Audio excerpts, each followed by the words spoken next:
The Baltimore Ravens have by far been the undisputed best team in the league this whole season, but the only question that remained was how would they do in the playoffs after basically not playing for 3 whole weeks after getting that wildcard round bye, because a lot of teams showed some rust after that, and Lamar Jackson historically is known for underperforming when it matters most, but not this time. It was complete domination. Before I get into everything in this video, as always, I would really appreciate it if you would drop a like and subscribe. It only takes 5 seconds, plus you can always change your mind. We are on the road to 20k subscribers, and your support truly means the world. Alright, so the Ravens set the tone in last week's game against the Texans in the very first drive. Their defense made it known immediately it was going to be a nightmare of a game for CJ Stroud and the Texans offense. On the first third down of the game, the Ravens pressured Stroud and forced him to have to scramble for just a few yards. This proved to be one of the keys and staples of the game for the Ravens. I'll give credit though. The Texans did a good job of keeping this thing close in the first half, and their defense stood tall many times to try and give their offense a chance. But the loud road environment at M&T Bank Stadium proved to be a huge advantage, as the Texans had 6 first half pre-snap penalties, including a few drive killers. Finally, the first touchdown of the game was scored with 9 minutes remaining in the second quarter when Nelson Aguilar slipped away from the defenders on the goal for a pass from Lamar Jackson to put the Ravens up 10-3. The Texans would go on to get a punt return touchdown later in the quarter to tie the game up at 10 before heading into the half. Out of the locker room, the number 1 seed Ravens shook off that 3-week rust and got to work. The offense put up 24 points in the second half alone, including 2 touchdown runs from Lamar Jackson and another passing touchdown to Isaiah Likely. As for the defense, well, they continued to make CJ Stroud's life miserable. The defense didn't allow a single second half point, and it never even felt like the Texans were even threatening. Their defense proved once again why they are one of the best units in the league that can defend at all levels of the ball. Action Jackson would end up with 152 passing yards, 100 rushing yards, and 4 total touchdowns. And CJ Stroud, who was seen as the underdog, who could maybe knock off this Ravens team, ended up with only 175 passing yards and no touchdowns.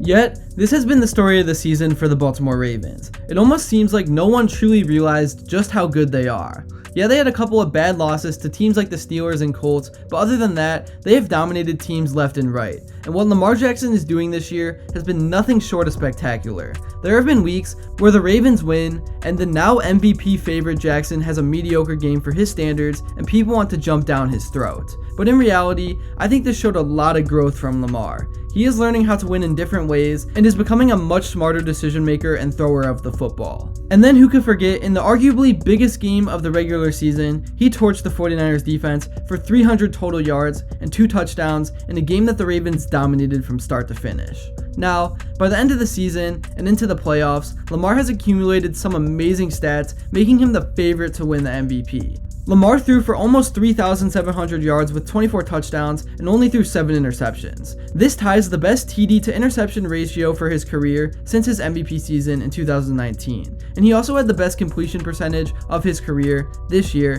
which was 67.2%. On top of that, Lamar also had over 800 yards rushing and 5 rushing TDs. Throughout his career, like I said, the big knock on Lamar has been his postseason struggles, but this might have been the game where Lamar got the monkey off his back and is ready to finally lift that Lombardi trophy. If this is the case, he'll definitely need to continue to get help from his receivers. For a while, the Ravens receiving core has always been looked at as mediocre, and always a spot that needed improvement and a quote-unquote star. This is no longer the case. With a great mix of young and veteran players, this receiving core has helped Lamar Jackson take the next steps as a premier passer, and their new offensive coordinator Todd Monken does a great job of getting these playmakers the ball. Rookie wide receiver out of Boston College, Zay Flowers, has been the star of the bunch and is arguably the most dangerous with his quickness and amazing agility. He was able to rack up over 75 catches for over 850 yards and 5 touchdowns as a rookie as his connection with Lamar continues to develop. And from a more veteran outlook, Odell Beckham Jr. and Rashad Bateman have done a great job of being reliable safety blankets for Lamar that can still make some amazing plays. Isaiah Likely has done an absolute amazing job filling in for tight end Mark Andrews, who according to Harbaugh has a good chance of playing this week, which would be just another problem for the Chiefs defense. Likely has truly made a name for himself in the absence of Andrews, as he caught 5 touchdowns in just 6 games where he was the #1 tight end. I also can't go the whole video without mentioning the Ravens running back core that just always seems to cycle guys that will pound the rock and find the end zone. They lost rookie RB Keaton Mitchell earlier in the season to injury, and he was looking like he was going to take over the backfield with his eye-popping speed. But Gus Edwards is no scrub and had 13 touchdowns this season. And it definitely helps a little bit when you have a 311-pound fullback leading the way.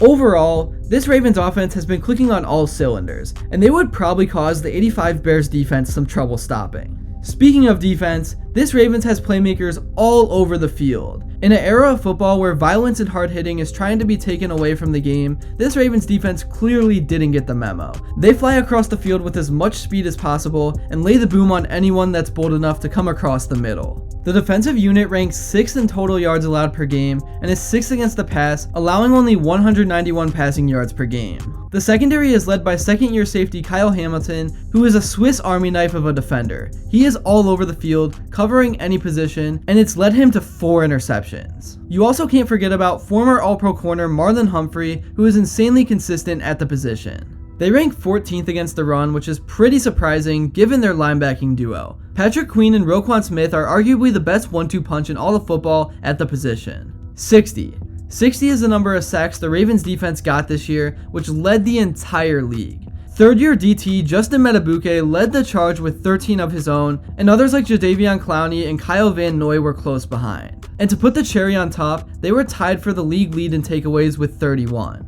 Now onto their matchup with the Kansas City Chiefs. It's easy as a fan to get caught up into the new Chiefs and Patrick Mahomes villain arc hype and how this team is loving the underdog role. But I think we need to remember and be confident in how good this Ravens team is. While it is never what their teams are known for, the Chiefs always find a way to run the ball effectively in the postseason as of late. And with that being the only somewhat weak spot on the Ravens defense, I think that it will be a major key to the game.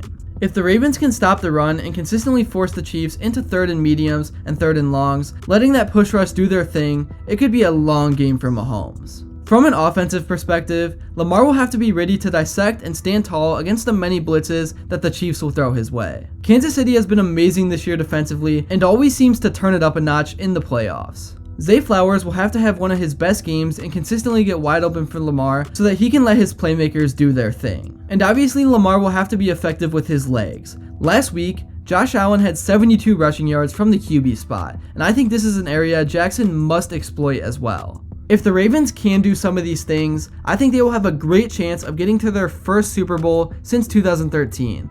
And Lamar will have taken down Mahomes, officially putting an end to the Lamar is bad in the postseason narrative. One last piece of info before I end off the video: the last 3 teams who have had a first-team All-Pro QB and the #1 scoring defense in the league, which the Ravens have all gone on to win the Super Bowl. Overall, this should be a great game that everyone should be excited to watch. Be sure to like and subscribe as always, and until next time, I will see you all later.